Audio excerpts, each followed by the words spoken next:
sih cuma di swipe doang sih bisa. Oke, tapi kita mulai aja. Hari ini Cantik Sabtu Siang akan bahas mengenai cyberbullying, bercanda yang berbahaya.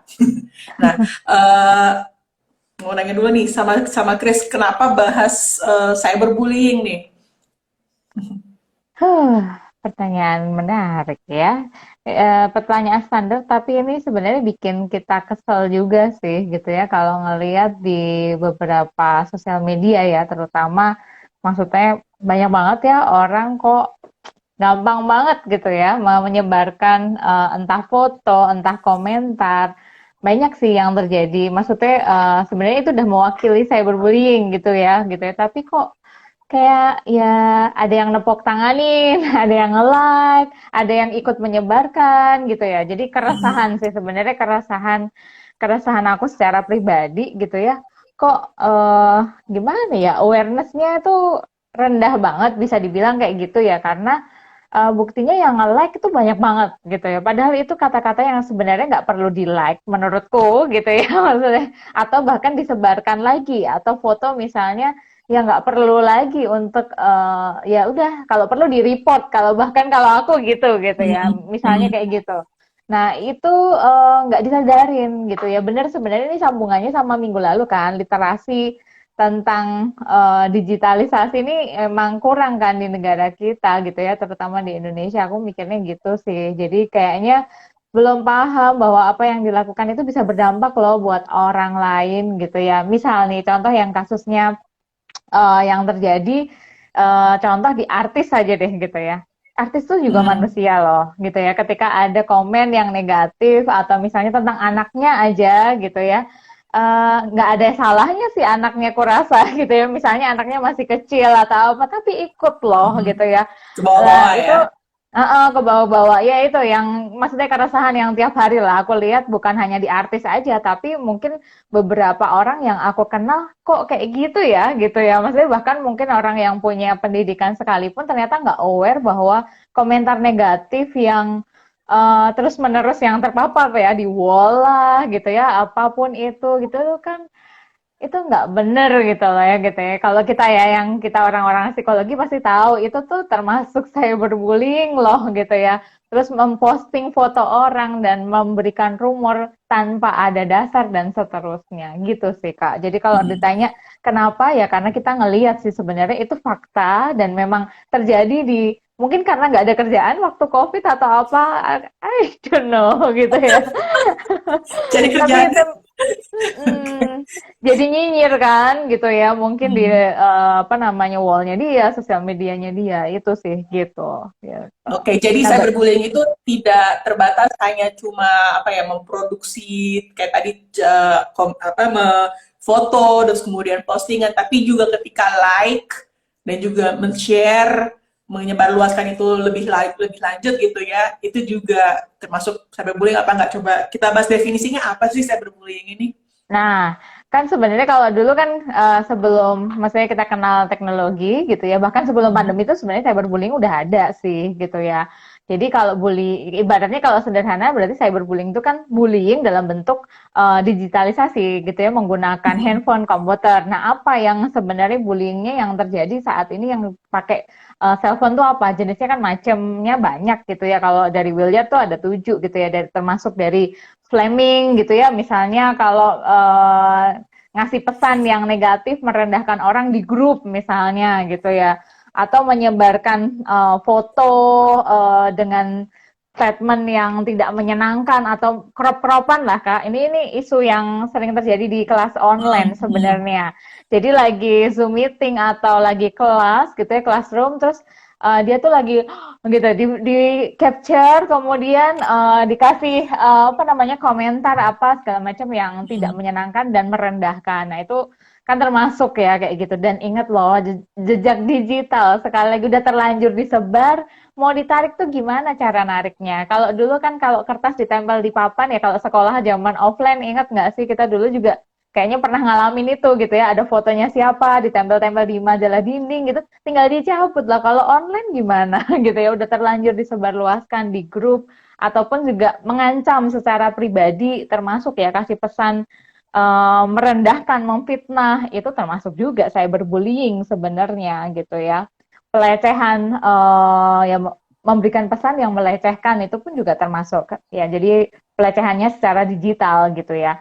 Cyber stalking, Kak, stalking itu termasuk loh gitu ya. Hmm. Menguntit, biasanya kan yang terjadi orang yang udah putus tapi nggak terima ya, kayaknya memfollow tapi kayak kemanapun apapun itu kayak dia tahu gitu ya, ya istilahnya apa ya, dikuntit sih gitu ya, tapi juga sekaligus memberi ancaman gitu. Kadang-kadang kan Hmm. mengancam secara apa namanya digital ini juga agak serem ternyata buat beberapa orang kan gitu ya. Kalau nanti gue apa namanya gue cekik atau apa gitu, itu ada loh beberapa orang yang gitu ya, karena lo udah putusin gue gitu ya. Aku denger itu kayak gitu ya, itu serem sih gitu ya. Itu banyak loh yang apa orang-orang ngalamin itu. Ataupun yang sering terjadi juga impersonation atau Impersonate. Hmm. yang peniruan identitas itulah, pemalsuan gitu ya. Padahal bukan dia, apa namanya, terus kemudian ya pura-pura dia. Hampir itu kemarin terjadi sama aku. Oke. Oh Boleh my cerita please goodness. gimana akhirnya eh, penanganannya?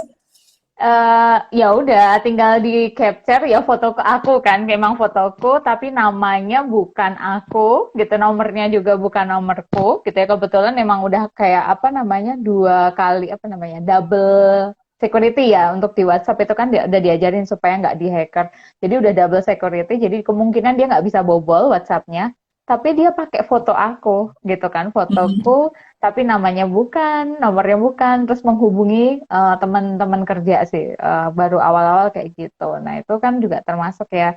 Habis itu biasa kan, itu modusnya modus ke arah penipuan, peminjaman uang, itu kan juga nggak bener ya, tolong ya, gitu.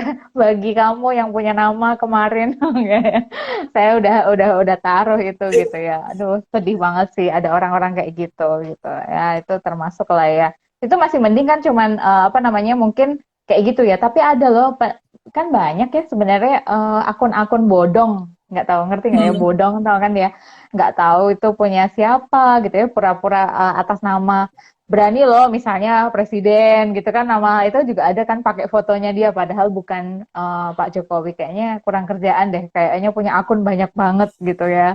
Ya itu kan juga sebenarnya Hmm. nggak benar juga ya, kalau isinya bagus kan gitu ya.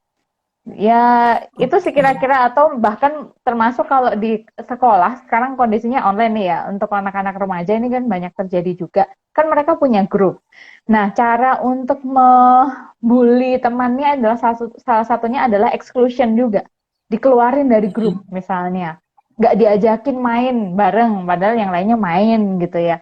Itu terjadi loh gitu. Dan ini Hmm. perlu buat kita juga sadari, ini tuh real loh, masih loh gitu. Jadi meskipun sekolah online pun, misalnya buat yang anak-anak remaja itu juga terjadi. Buat orang dewasa juga kalau mengeksklud salah satu teman kita itu termasuk juga loh sebenarnya gitu. Ya berharap sih nggak terjadi ya gitu. Oke, tapi di sini gue masih apa? Masih nggak jelas nih batasannya bercanda sama yang apa? Sebenarnya itu niatnya bercanda gitu, tapi kemudian ternyata dianggap menyakiti ataupun misalnya dianggap Mm-mm. itu mengancam, itu segimana gitu? Karena kayak tadi saya refleksi sendiri gitu ya, ketika Chris cerita tadi foto di crop pas lagi mangap apa gimana, saya ikut ketawa gitu karena menurut saya tuh ya itu lucu gitu ketika ya apa ya tahu sih bahwa itu mungkin bisa digunakan untuk hal yang merugikan orang lain, tapi pada dasarnya menurut saya itu ya saya ngerti gitu kenapa itu dianggap lucu gitu. Nah, jadi batasannya gimana sih antara bercanda sama yang berbahaya nih? Oke. Nah, kalau bercanda sebenarnya dulu nih, ini benar-benar kayaknya mengena buat saya juga ya. Jadi bercanda itu harusnya kita itu dapat rasa senang dua pihak. Saya Hmm. senang, kamu senang gitu. Itu benar-benar udah clue yang paling sederhana deh gitu ya. Dua belah pihak senang. Sementara kalau yang namanya bullying itu salah satu pihak yang senang. Oke. Sementara yang satunya nggak seneng. Dan juga kan sebenarnya mau bullying, mau cyberbullying gitu ya, itu tuh ada kesenjangan sebenarnya power kan gitu ya, imbalance power lah bahasanya kan gitu ya. Satunya lemah, satunya kuat gitu ya. Dan juga memang sebenarnya ketika menyebarkan itu sudah ada willful lah, artinya sudah memang dengan intensi memang untuk merendahkan dan juga kerap kali diulang-ulang gitu ya seringnya gitu ya, nggak mungkin cuma sekali ya udah kalau bercanda tuh ya ya udah gitu ya, lo ketawa gue ketawa udah selesai, tapi kadang-kadang itu terjadi bukan sekali loh gitu, yang namanya bullying itu terus saja gitu ya, sasarannya kan si X terus. Habis Miss gitu ya, ini sebagai konselor ya, habis Miss tuh dia tuh orangnya kayak pengen banget deh dibully gitu ya gitu, maksud kamu gitu ya, oh Tahu dari apa mana ya gitu, gitu, emang dia bilang, iya tahu bulilah dari aku mana. gitu. Gitu kayak mukanya ada tulisan bulilah aku, nggak ada aku rasa ya orang kayak gitu ya, tapi itu terjadi buat mereka yang ngebully, merasa bahwa ya nggak apa-apa orang teman-teman yang lain lucu kayak tadi kan, sebenarnya kan ada korban, ada pelaku dan ada bystander. Nah, penontonnya nih ngapain? Ikut ketawa. Harusnya kan sedih juga ya. Coba kamu bayangin kalau foto kamu juga di crop sama satu orang gitu. Rasanya gimana gitu. Jadi itu mungkin ya empatinya emang agaknya ya agak tumpul gitu ya. Rata-rata semua orang kayak orang jatuh kayak dulu kalau bener-bener onsite ya sekolahnya ya. Jatuh bukannya ditolongin, wah semuanya ketawa gitu ya. Hmm. Nggak bener juga gitu ya, kita perlu buat meluruskan, ada satu buku buat teman-teman nanti kalau mau baca, ada 25 mitos tuh, cuman kita nggak bakalan mungkin bahas itu gitu ya, dan itu menurutku relate banget deh gitu ya, jadi bukunya itu cerita dari Elizabeth Englander gitu ya, 25 mitos tentang bullying dan cyberbullying.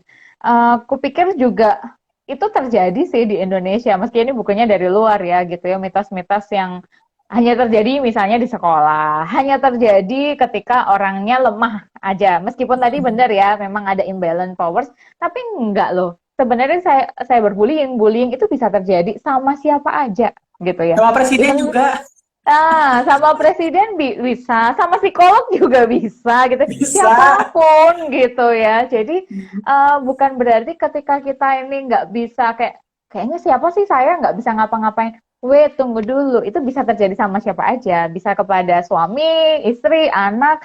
Nah, makanya kita kan perlu berkata bahwa ya itu nggak boleh diterusin. Dan itu harus dibilang stop cyberbullying, stop bullying juga. Jadi ketika kita nggak bisa menghentikan, bukan berarti membiarkan juga bullying itu terjadi di sekitar kita gitu. Jadi nggak oke juga, but it's never okay to bully everyone, to bully anyone gitu ya. Jadi ketika misalnya kita sulit ya ngelaporin kalau cyberbullying gitu, ya emang sulit. Aku aja nggak tahu loh siapa yang waktu itu membuat apa namanya identitas double tuh nggak tahu juga gitu ya. Tapi bukan berarti terus ya nggak apa-apa juga sih gitu, kayak gitu. Ya enggak, itu nggak, bukannya nggak apa-apa, itu apa sih gitu ya.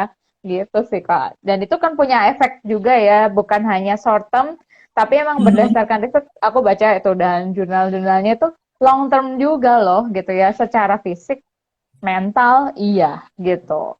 Dan kayaknya ada hubungannya sama tulisannya Kak Siska juga gitu ya. Seringkali kan kerap kali misalnya korban-korban bullying atau cyberbullying ini pun kayak diabaikan gitu. Ya, namanya juga bercanda gitu, anak-anak gitu ya, biarin aja. Hello gitu ya. Jadi itu nggak baik juga gitu ya. Halo, ada yang mau ditanyakan boleh gitu ya. Ya, Ya kita buat lagi teman-teman bahas yang cyberbullying. join live dan mau langsung tanya, silahkan langsung ketik pertanyaannya. Dan kalau misalnya nanti videonya di Instagram, teman-teman lihat, bisa juga tanya di kolom komentar gitu ya. Oke, jadi dampaknya tadi Chris bilang apa ternyata ada dampak fisiknya juga gitu ya, secara psikis juga. Gitu. Hmm. Mhm. Secara Ya, fisik, kira-kira apa sih yang apa? Tadi kayak belum dijabarin kayak. mhm. Dampak Kalau fisiknya apa fisik, memang? nah itu menarik ya. Maksudnya fisik ini terkait sebenarnya psikosomatis. Bisa yang benar-benar sampai sakit kepala, sakit Hmm. perut, sampai misalnya lemes lah gitu yang sampai ya itu mempengaruhi si kondisi, kan kita nggak bisa pungkirin ya yang namanya kesehatan fisik ya terkait juga mentalnya. Kenapa gitu ya? Karena kenapa fisiknya kok bisa sampai seperti itu ya, gampang sakit lah istilahnya, terdampak karena ya mentalnya juga nggak bagus gitu ya. Jadi mentalnya kan udah low esteem nih, orang-orangnya juga kalau misalnya kena apa namanya cyberbullying, jadi korban cyberbullying tuh cenderung nggak merasa aman gitu ya, self esteemnya cenderung low gitu ya, cenderung rendah gitu ya, dan punya kepikiran-kepikiran juga biasanya arahnya ke misalnya suicide thought, itu juga terjadi loh gitu ya. Kebayang nggak sih orang-orang yang self esteemnya rendah, terus apa ya, kondisinya mentalnya dia tuh males banget keluar, nggak merasa aman. Mau pergi kemana juga susah, itu kayaknya nggak sehat banget deh. Jadi ketika misalnya itu ya ngefek banget lah gitu ya, pasti ke fisiknya gitu ya, termasuk juga saking kepikiran dia jadi nggak bisa tidur misalnya, itu sederhananya. Hmm. Orang nggak bisa tidur itu kan ya kebayang kan, bangun ya pusing lah pasti gitu ya, kondisi fisiknya nggak akan fit gitu, apalagi kondisi pandemi kayak gini loh, imunnya jadi turun ya, itu gampang banget lah kena penyakit macam-macam kayak gitu sih, sederhananya gitu. Atau misalnya kebalikan gitu ya, dia akhirnya makan gitu ya, misalnya makan berlebihan jadi obes, juga penyakit juga kan gitu. Jadi sebenarnya ya Hmm. kayak domino kan sebenarnya efeknya gitu ya, akhirnya makanya kok ujung-ujungnya yang bisa ke sana ya, karena memang mempengaruhi fisik dan mental gitu. Mhm, Gitu. mhm. Jadi Itu salah memang satu. efeknya jadi ya dari apa, dari relasi sosial ini yang Mm-mm. nggak apa, yang nggak imbang tadi, merasa jadi Mm-mm. apa, jadi korban dan kemudian Mm-mm. juga secara psikosomatis gitu ya, dan juga Mm-mm. jadi sulit tidur dan juga jadi mempengaruhi kegiatan sehari-hari juga. Oke, Mm-mm. jadi itu dampaknya ya. Hmm, oke. Dan Oke. kemudian nih gimana nih cara mengatasinya? Dengan siapa nih kita Nah, mesti ngomong kalau misalnya ngalamin cyberbullying? Nah, kalau misalnya nggak tahu ya ini pendengarnya siapa gitu ya. Jadi kalau misalnya sampai mengalami, terutama buat ini kan banyak terjadi memang buat anak-anak maupun juga remaja sebenarnya. Kalau mau tanya kepada siapa sih kita mesti lapor atau apa yang bisa kita lakukan ketika kita jadi korban. Ya, kamu harus cari tahu ya, gitu ya. Cari tahu orang yang bisa dipercaya itu siapa. Kalau misalnya sebagai remaja kan ada temen misalnya yang paling dipercaya, atau orang tua, ya bisa aja sih lapor ke situ. Atau kalau masih sekolah ya bisa aja lapor ke pihak sekolah, itu sangat memungkinkan. Dan Ke guru kemudian gitu ya? kalau ke guru gitu ya. Jadi supaya gimana regulasinya, dan banyak kok sekolahan-sekolahan yang sudah punya regulasi yang baik gitu loh, gitu ya. Regulasinya adalah misalnya ketika melakukan misalnya bullying atau cyberbullying ya di konteks pandemi ini, mereka itu dapat sanksi gitu ya, kena scores loh, ada kok gitu ya. Jadi bukan berarti semua sekolahan jelek, apalagi kalau di Indonesia, by the way gitu ya, cyberbullying itu diatur loh gitu ya, di Undang-Undang ITE itu ada gitu ya. Kemarin sampai aku cari ya, search gitu ya, di pasal berapa sih gitu ya. Pasal 27 ada loh gitu ya. Jadi di situ boleh dibuka deh gitu ya tentang Undang-Undang Informasi dan Transaksi Elektronik, termasuk untuk menyebarkan, mencemarkan nama baik, apa namanya, sampai termasuk tadi ya yang membuat akun double gitu ya, yang padahal bukan dia, kemudian menyebarkan info yang buruk, itu masuknya ranah hukum loh gitu. Jadi itu suatu Oke. kejahatan juga gitu, dan itu tidak bisa dibiarkan gitu, nggak bisa ditolerir juga. Jadi lapor ke siapa ya tergantung konteksnya ya, kamu diapain gitu ya, kamu siapa gitu ya. Misalnya sebagai siswa ya bisa aja kan ke sekolah atau ke orang tua, teman yang dipercaya, atau bahkan misalnya kalau udah dewasa ya bisa juga kan gitu ya, ada orang-orang yang tertentu yang dipercaya, atau cari juga termasuk orang-orang profesional gitu ya, entah ke psikolog misalnya gitu ya, atau ke psikiater gitu ya, orang-orang yang bisa kamu percaya yang terdekat gitu sih. Gitu sih Oke, jadi kalau mau memang ditanya ke siapa. cyberbullying ini serius gitu ya. Jadi bukan satu Mhm. hal yang bercanda lagi karena memang sudah ada juga Bukan. undang-undangnya yang mencegah hal ini terjadi. Jadi Mhm. kalau Mhm. misalnya teman-teman ngalamin hal ini sebenarnya ada perlindungan hukumnya juga gitu. Jadi nggak cuma Mhm. sekedar apa ya sanksi sosial, tapi juga bisa jadi sanksi hukum gitu ya.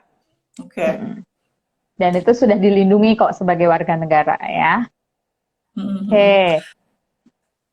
Dan tapi jadi muncul pertanyaan nih, itu kan melindungi si orang yang apa yang melakukan yang mengalaminya ya. Nah, gimana nih penanganan buat orang yang melakukannya? Karena kalau misalnya lihat juga literatur ya gitu ya, orang yang mengalami yang melakukan bullying eh, nggak jarang juga loh mereka adalah juga korban dulunya gitu. Nah, apakah dengan sejauh ini apa aja sih mungkin yang Chris tahu gitu ya regulasi di sekolah untuk terutama karena kita bahas mengenai remaja gini ya gitu ya. Jadi apa regulasi di sekolah. Jadi bukan cuma orang yang mengalaminya doang gitu yang dilindungi, tapi juga orang yang melakukannya juga ada efek pendidikannya gitu kan, Mhm, secara mhm, pedagoginya gitu. Gimana tuh? betul. Nah, jangan sampai ya, ini mungkin siapa tahu ya teman-teman gitu ya, iya nih dibully, terus habis itu nih gerombol, ya itu nggak baik ya, nanti korban sama bystander teman-temannya jadi ngebully pelaku. Ya kan Hmm. jadinya kebolak-balik ya. Ini kan kayak lingkaran setan nggak putus-putus ya. Yang siapa yang jadi korban, siapa yang jadi pelaku, nanti pelaku jadi korban dan seterusnya. Itu yang bisa dicegah sebenarnya memang regulasinya. Artinya ketika misalnya ada pelaku bukan berarti kemudian dia juga direndahkan. Karena malah jadi korban Hmm. juga nantinya. Nah, itu perlu juga untuk diedukasi. Ya, berarti kan ada istilahnya bimbingan lah ya gitu ya. Ada konselingnya juga buat si pelaku gitu ya, bahwa itu memang tidak baik dilakukan dan tidak boleh diulangin gitu ya, tapi tidak boleh juga merendahkan si pelaku di depan teman-temannya. Itu kan sama aja gitu ya, jadi apa namanya, jadi korban juga nanti pelakunya gitu ya. Jadi itu memang ya perlu untuk warning juga gitu ya, supaya nggak kebolak-balik. Sama juga penonton itu nggak bisa juga menertawakan si korban karena one day kamu bisa aja jadi korbannya gitu kan. Atau ketika kamu menertawakan sebenarnya kamu juga sedang menjadi pelaku gitu. Makanya bisa yang namanya cyberbullying, bullying itu bisa di stop dari siapa? Dari kita. Kalau ada orang yang nyebarin kata-kata yang negatif atau misalnya nyebarin foto yang tidak benar gitu ya, yaitu di stop, di report, dimulai dari kita sendiri yang menerima. Itu sih yang harapanku ya, yang bisa dilakukan untuk kalau misalnya yang pelaku ya memang dapat juga bimbingan, nggak bisa cuma dibiarin Hmm. doang gitu. Tapi nggak boleh direndahkan juga, itu juga warning juga gitu ya buat pemegang lah kebijakan gitu ya. Iya, karena memang posisi pelaku dan juga korban ini bisa kayak tadi gitu ya dinamis gitu, Hmm. bisa berubah gitu. Jadi bukan berarti korban selalu helpless dan juga pelaku tuh selalu powerful. Bisa jadi nanti Betul. kayak tadi Chris bilang gitu ya, kekuatan power massa gitu ya. Bahwa teman-temannya kita balikin gitu. Ya itu bisa juga kejadian gitu dan ya saya setuju banget bahwa edukasi itu juga penting gitu. Jadi nggak cuma sekedar apa ya sanksi ataupun misalnya hukuman, tapi juga restoratif gitu. Jadi mengembalikan juga hubungan yang lebih baik lagi di antara kedua orang ini gitu ya. Hmm. Oke. Nah terus ada pencegahan lain nggak nih, Chris? Pencegahan lain sebenarnya adalah membantu sebenarnya kenapa sih kok ada ya orang-orang yang istilahnya mudah sekali rentan gitu ya, istilahnya dibully. Kan ada nih pertanyaan nih, salah satu kan mitos ya, kan ada ya orang dibully buktinya baik-baik aja, ada kenapa kok ini yang dibully kok baper gitu ya, maksudnya sampai depresi atau segala macam. Hmm. Ya kan beda-beda, bener. Nah, itu kondisi mentalnya orang juga beda-beda. Makanya butuh yang dilatih. Salah satunya ada sih trainingnya untuk asertif, Kak. Melatih gimana ngembangin untuk asertif dan juga untuk punya kepercayaan diri. Jadi di apa istilahnya ditingkatkan lah rasa kepercayaan dirinya dengan mengenali diri gitu ya, tahu kelebihannya dia di mana supaya orang nggak nyecernya di kelemahan terus. Dan itu pernah sih aku lakuin kan gitu ya dulu di sekolah gitu ya. Ketika orang punya kelebihan, fokus di kelebihannya gitu ya. Salah satu aja, misalnya dia nggak oke lah di math misalnya, tapi dia oke di bidang olahraga. Akhirnya punya temen. Ketika punya temen, ya udah kan itu nggak sendirian lagi. Itu juga cukup mencegah sebenarnya istilahnya kamu di exclude tadi kayaknya dari grup, atau jangan sampai penyebaran gosip itu terus menerus di kelas. Itu nggak akan terjadi ketika kamu tahu apa sih kamu punya loh gitu ya nilai plus gitu ya dibandingkan kelemahan kamu gitu ya yang ditonjolin terus gitu ya. Kan lama-lama capek ya orang kayak gitu ya. Jadi harus nemuin juga gitu ya. Tadi sorry aku kelewat. Kemampuan asertif itu kalau nggak tahu kemampuan untuk mengungkapkan apa yang dipikirkan, dirasakan. Berani untuk ngomong bahwa itu nggak menyenangkan buat saya. Atau Mm-mm. misalnya berani untuk berkata bahwa kalau berani ya, ini sebagai ini ada videonya boleh googling gitu ya. Kalau misalnya ada yang merendahkan, justru kamu balikin ke orang itu, muji aja gitu ya. Terima kasih, kamu cantik, kamu baik. Coba deh orang dikasih kata-kata itu jadi speechless nggak sih gitu ya. Kamu ngejekin aku terus aku malah baikin kamu itu kayak sesuatu yang gitu ya. Jadi kadang-kadang kita nggak perlu kok ngelawan api dengan api, tapi bisa aja ngelawan dengan air. Makanya untuk berani berbicara ketika misalnya dapat kata-kata negatif, nggak harus diem gitu ya. Bisa aja kamu kasih sebaliknya bahkan kata positif atau bisa juga memang mengungkapkan apa yang kamu rasakan. Saya tidak suka, saya menghargai kamu, terima kasih, kamu baik sekali. Nah, digituin rasanya gimana tuh gitu ya, dikasih aja bara terus katanya gitu dan itu memang berlaku loh waktu dulu pas di sekolah aku ngajarin kak gitu ya ke siswa, salah satunya memang asertif itu penting gitu dan memang berani buat ngomong apa yang dirasain dipikirkan itu perlu dilatih terus menerus. Budaya diam itu nggak Mm-mm. bisa dibiarin dalam hal bullying maupun cyberbullying.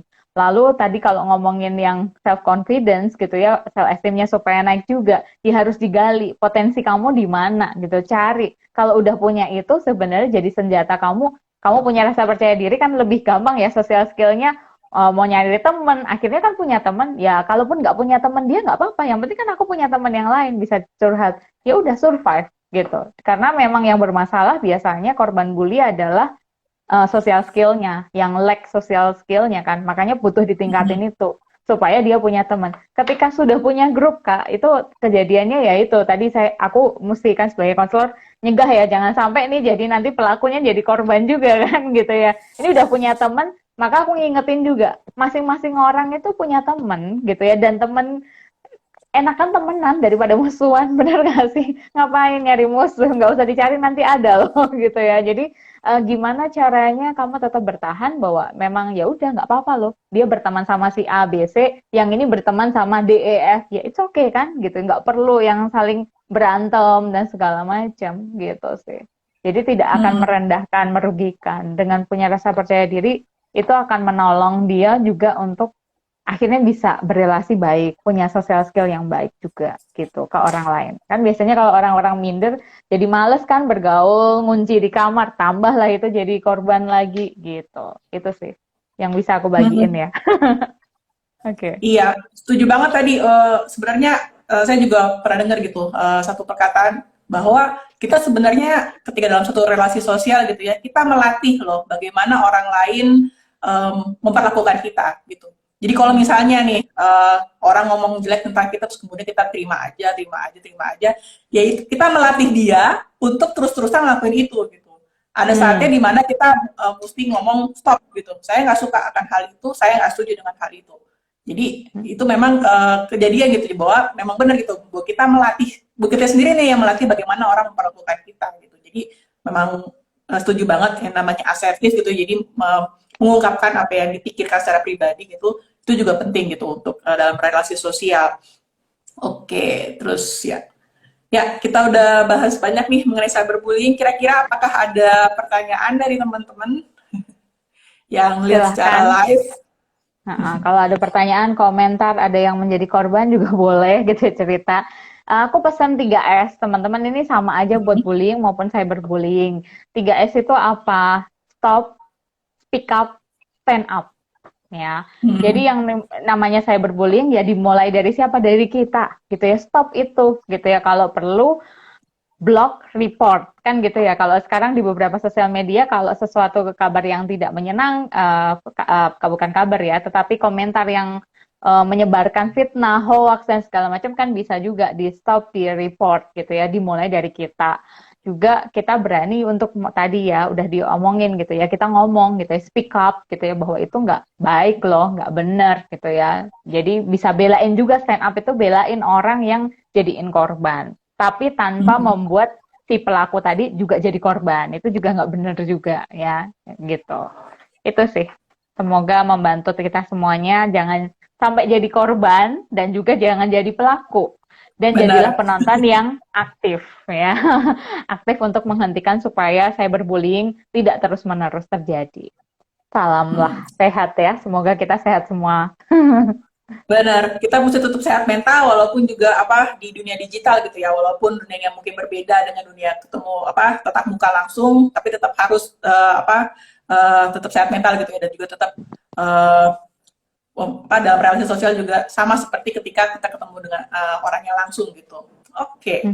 Ya, kayaknya disudahi di sini dulu gitu ya. Waktunya sudah mencukupi gitu. Dan kalau teman-teman mau lihat videonya bisa nanti lihat di YouTube-nya WeChat sih. Oke, selamat hari Sabtu dan selamat weekend. Makasih Salam Chris buat waktu sharingnya. Indonesia. Ya, sama-sama. Salam WeChat. Salam Bye. WeChat.